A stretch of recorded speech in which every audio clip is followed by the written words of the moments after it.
Meu nome é Anne, sou psicóloga e vim falar com vocês a respeito de culpa, um sentimento muito presente no nosso dia a dia, muito comum de nós sentirmos, mas poucas vezes a gente para refletir a respeito. Então hoje a gente vai ter essa oportunidade. O que é o sentimento de culpa? O sentimento de arrependimento por algo que a gente fez, uma forma como a gente reagiu. Também está muito relacionado ao sentimento de vergonha. E por que a gente sente culpa? Se a gente for parar para pensar em vários teóricos, a gente encontra um pensamento comum que é de que a culpa é fruto de um distanciamento entre aquilo que nós esperamos a nosso respeito e a forma como a gente reage e age. Nós mesmos temos expectativas a nosso respeito, os outros também têm, mas muitas vezes nós agimos e reagimos de forma diferente daquilo que nós esperamos ou que os outros esperam. E aí a gente se frustra com isso e sente culpa. Então a culpa é fruto dessa frustração.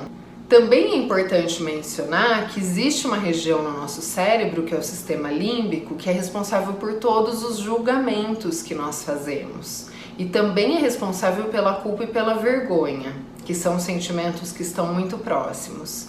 Então, é importante mencionar que a culpa é um sentimento natural, né?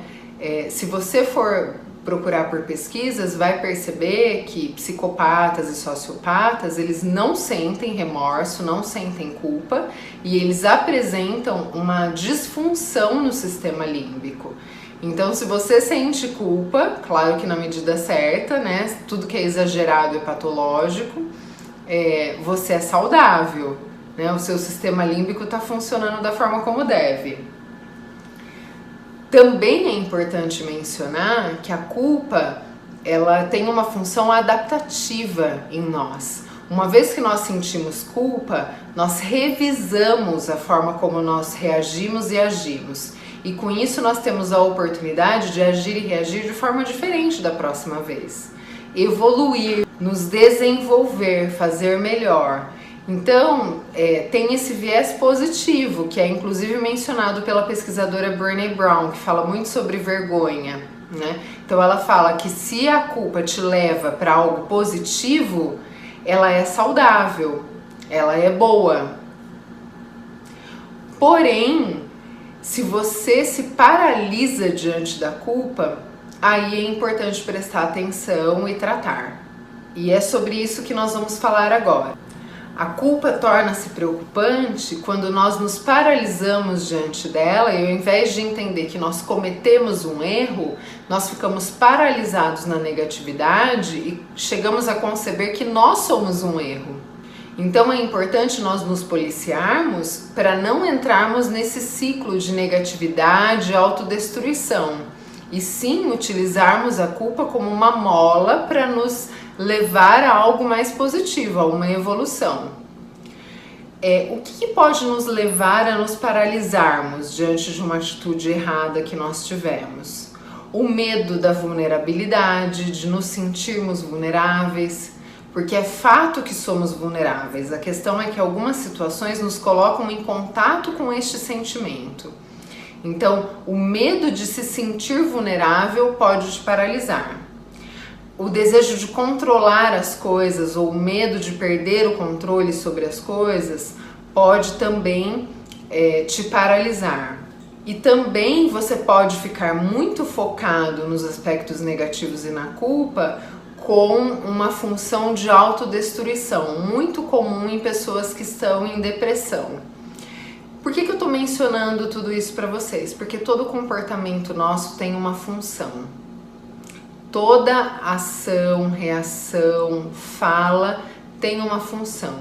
É muito importante que você entenda qual é a função dos seus sentimentos e dos seus comportamentos. Então a culpa também exerce uma função na sua vida, né? E é importante você entender isso. Ponto de partida sempre será a autorreflexão. Como que surge o sentimento de culpa? Todos nós vivemos situações parecidas, né? A questão é como a gente reage a elas. E a forma como nós reagimos diante das situações está muito relacionada à forma como nós fomos criados, a nossa história de vida, a nossa educação. Então, provavelmente o seu sentimento de culpa tem a ver com a forma como reagiram com você no passado, em momentos de erro, na sua infância, né? O que é importante disso? É lembrar que você não é estático ou estática, mas que você tem a condição de mudar e de ressignificar as suas experiências, inclusive para poder promover mudança na vida das outras pessoas. Então, é interessante olhar para o passado para poder entender o que está acontecendo no presente, mas não para ficar justificando, é entender para poder transformar. E aqui algumas dicas de como você pode lidar com a culpa. Ponto de partida é a autorreflexão, sempre. Pare para se observar, para se pensar, para se repensar. Então, reflita a respeito da função da culpa na sua vida. Pare para pensar nos eventos que acontecem, sobre os quais você reage e depois sente culpa, para entender qual é o funcionamento, qual é a frequência, em quais situações isso acontece. Isso vai aumentar a autorreflexão e te dar a chance de repensar como você age e reage. E com isso você promove mudança no seu próprio comportamento. Outra dica, buscar autoaceitação e autocompaixão. A gente fala tanto de aceitar os outros, de ter compaixão com os outros, mas isso deve começar em nós, né? Então aceite que você, assim como tem muitas fortalezas, também tem limites, também tem debilidades. Nem sempre vai agir da forma como você mesmo espera ou como os outros esperam. E outra dica, reconhecer que você é responsável por algumas coisas e por outras não.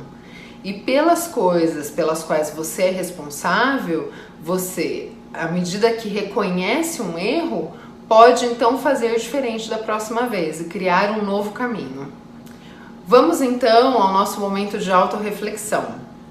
Então, pare para pensar em quais situações você se sente culpado.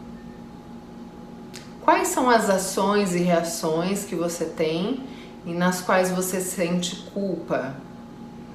E em quais situações você age e reage dessa forma? Qual é a função deste sentimento na sua vida? E como você pode gerenciar essa situação de outra forma, que não seja sentindo culpa? Como você pode reagir de forma diferente a essas situações? Bom, agora eu gostaria de compartilhar com vocês uma situação da minha vida. Muitos de vocês me conhecem e sabem que eu tenho um filho de 13 anos que tem diabetes. Ele foi diagnosticado há 5 anos. E durante muito tempo eu me senti culpada pela doença dele. Eu sempre tentava trazer para minha compreensão de que se eu tivesse reagido ou agido de uma forma diferente com ele, um pouco antes do diagnóstico, ele não teria tido esse diagnóstico. E refletindo bastante a respeito do meu sentimento e de como eu estava visualizando tudo isso, eu cheguei à conclusão de que a culpa era uma forma de eu me sentir acompanhando o Felipe. Já que é uma doença que não tem cura e que eu não podia fazer nada a respeito senão ajudá-lo a lidar com a doença, e portanto isso não era um sofrimento suficiente para mim, eu criei a culpa como uma forma de autopunição. Já que eu não tenho o que fazer, então eu vou sofrer. Como se eu fosse resolver o problema dele ou me ocupar de algo, né?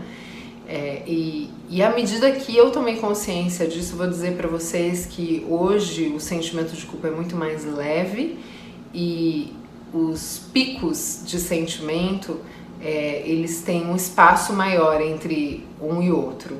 Então alivia muito, quando você tem consciência das coisas, você sente mais alívio. A palavra de Deus diz que a verdade... conhecereis a verdade e a verdade vos libertará. Claro que a palavra está falando de Jesus, mas eu diria para vocês que toda a verdade liberta. Então busque autoconhecimento, busque as verdades a respeito de você mesmo, porque isso vai te ajudar a superar os obstáculos da vida. Bom, eu espero que tenha favorecido sua reflexão, espero que tenha te ajudado e que você fique bem. Um abraço!